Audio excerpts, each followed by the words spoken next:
Ketiga anak laki-laki ini menipu gadis Katia agar pulang. Mereka menuangkan cairan ke dalam segelas air Katia. Tapi gadis itu tidak pernah tahu. Pada akhirnya, gadis itu harus meminum seluruh gelas air di atas meja. Tak lama kemudian, Katia merasakan sakit kepala. Tapi gadis itu tidak terlalu memikirkannya. Katia hanya berpikir dia minum terlalu banyak. Tapi sekarang mereka menghentikan gadis itu. Maka Katia harus mengalami hari mimpi buruk. Baru pada malam hari gadis itu keluar dari kamar itu. Melihat gadis itu pergi, salah satu dari mereka merasa sedikit takut. Namun saat Katia memiliki seorang kakek tua, kemudian mereka menunjukkan ekspresi tenang. Tak lama kemudian, Katia pulang, gadis itu ambruk ke tanah. Pak Ivan melihat itu dan tahu ada yang tidak beres. Dia bergegas untuk menanyakan cucunya apa yang terjadi. Tapi Katia semakin menangis karena apa yang baru saja dialami gadis itu begitu mengerikan. Sekarang dia melihat noda darah di kaki keponakannya, dia sepertinya mengerti. Tapi dia masih bisa dengan lembut bertanya pada Katia siapa yang melakukan ini. Setelah mengetahuinya, dia tidak bisa mengendalikan amarahnya. Dia mengambil kapak untuk membalas dendam. Ketika dia sampai di pintu, tetangga melihatnya dan keluar untuk menanyakan apa yang terjadi. Setelah mendengarkan dia selesai. Sebagai seorang polisi, dia menasihatinya agar tidak terlalu heboh. Dia harus pulang untuk merawat cucunya dan segera melaporkannya ke polisi.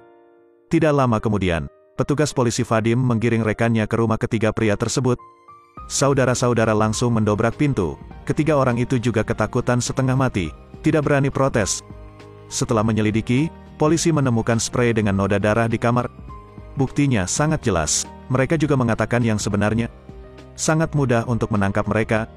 Sekarang hanya membawa mereka ke kantor polisi dapat dihukum dengan tepat. Sheriff Kosaev tiba-tiba datang. Karena salah satu dari ketiganya adalah anaknya. Begitupun jika mereka sudah mengatakan yang sebenarnya. Tetapi Tuan Kosaev mengatakan bahwa tidak ada cukup bukti dan harus menyelidiki kembali. Mereka tahu bahwa Tuan Kosaev ingin menemukan cara untuk menyelamatkan putranya. Saya khawatir setelah 1 jam, ketiganya akan dirilis lagi. Saat ini, Katia hanya berdiam diri di rumah sepanjang hari, tidak berani keluar. Gadis yang mengatakan kepada kakeknya dia juga merasa menjengkelkan. Begitu sakit hati cucunya, Pak Ivan duduk di sofa sambil menangis terseduh-seduh. Tidak lama kemudian, kantor kejaksaan menelepon. Mengatakan semoga kita bisa mengatasi ini. Dan Katia pergi ke kantor kejaksaan untuk melaporkan kejadian itu lagi. Padahal polisi sudah punya catatan lengkap. Tapi melakukan itu berarti memberi tekanan dan kecanggungan pada Katia. Dia juga mengejek gadis itu.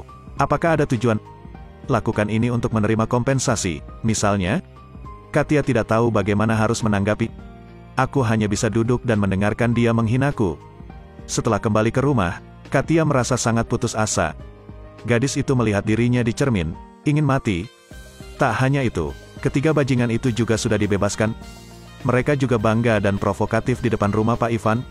Katakan bahwa saya melakukannya, apa yang dapat Anda lakukan untuk saya? Tuan Ivan memiliki wajah serius dan diam-diam pergi.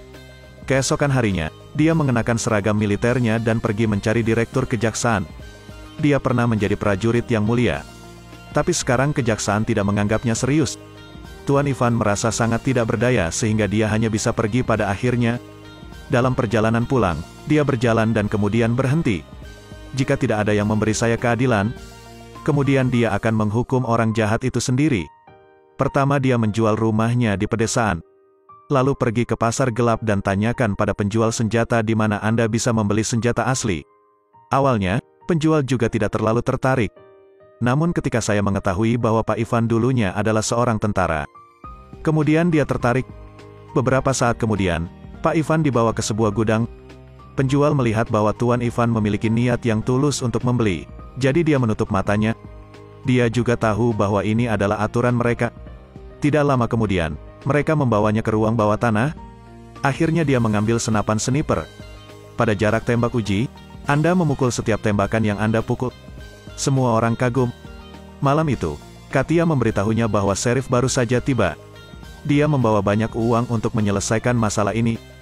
Pak Ivan sangat marah. Dia mengambil uang itu dan langsung pergi ke rumah sheriff. Polisi baru saja membuka pintu ketika Pak Ivan membenturkan uang ke wajahnya. Saat makan, Katia mengatakan bahwa si bungsu baru saja tiba. Sang Maknae pun menitipkan kunci mansionnya untuk diurus sebentar. Saat ini Pak Ivan memikirkan sesuatu. Makannya belum selesai, dia buru-buru mengambil kunci untuk pergi ke rumah bibi bungsu.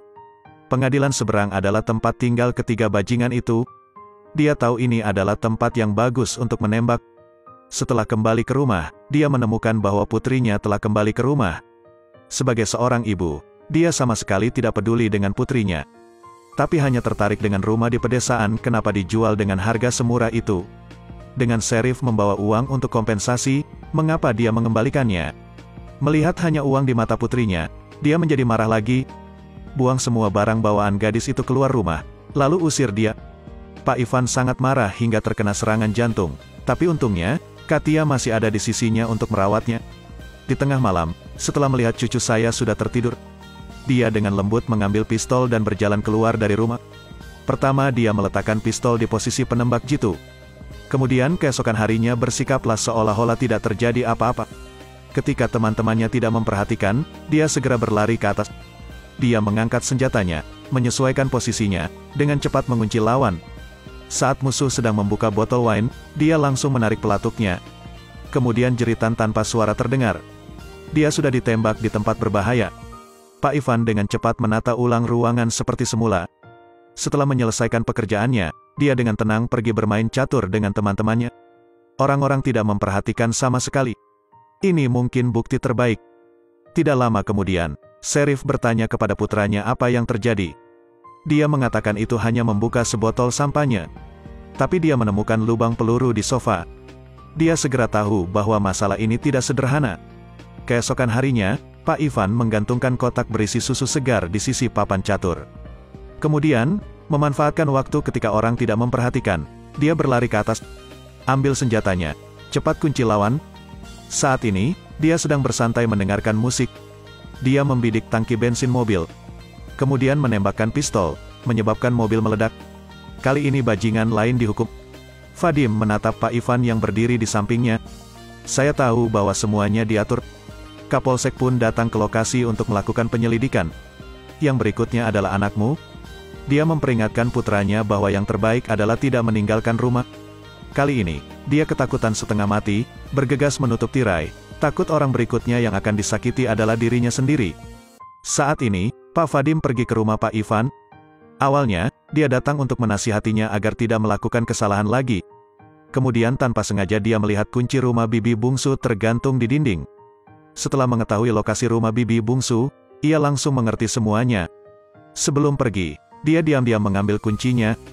Tidak lama kemudian, Sheriff pergi ke rumah Pak Ivan untuk mencari barang bukti. Tetapi saya mencari dan tidak dapat menemukan apapun. Pada saat itu, bel pintu berbunyi. Ternyata Sang Maknae datang ke rumah untuk mengambil kunci. Sheriff mengerti sesuatu. Jadi dia membawa Pak Ivan ke rumah bibi bungsunya sekaligus. Buka jendela, posisi penembak jitu yang bagus. Saat ini, Pak Ivan berkeringat dengan gugup. Belakangan, akhirnya ditemukan tabung kertas berisi senapan sniper. Tapi saat dibuka, tidak ada apa-apa di dalamnya. Pak Ivan juga merasa sangat terkejut. Meski tidak ditemukan barang bukti, Kapolsek tetap memperingatkan Pak Ivan. Jika sesuatu terjadi pada putranya, Pak Ivan akan menyesalinya. Tapi Pak Ivan bilang semuanya sudah terlambat, padahal yang seharusnya terjadi sudah terjadi. Sheriff tiba-tiba merasa bingung. Dia mengira putranya mengalami kecelakaan, jadi dia bergegas pulang. Dia mengetuk pintu kamar, tetapi masih tidak ada gerakan di dalam. Dalam keadaan darurat, dia bermaksud menggunakan pistol untuk membuka pintu. Namun setelah ditembak, dia tiba-tiba jatuh ke tanah. Ternyata anaknya ada di kamar karena saking takutnya. Ketika saya mendengar seseorang menembak di luar, saya pikir mereka datang untuk balas dendam. Jadi dia melepaskan tembakan dan tanpa sengaja mengenai ayahnya. Kemudian dia dirawat di rumah sakit jiwa. Jadi Pak Ivan telah menghukum orang jahat. Tapi dia masih tidak mengerti mengapa senjatanya hilang. Hingga suatu hari, Vadim datang ke rumahnya. Dia mengeluarkan senjatanya dan bertanya apakah layak menjual rumah itu. Ini satu-satunya cara untuk menyelesaikan masalah. Ini adalah kehidupan. Tanpa uang kamu tidak bisa apa-apa. Pada akhirnya, Vadim tidak mempersulitnya, karena dia tahu betul kebenaran masalah ini. Pak Ivan pulang. Sampai di pintu kamar Katia, dia mendengar nyanyian. Katia tampaknya lebih baik sekarang. Mendengar nyanyian cucunya, Pak Ivan tersenyum puas.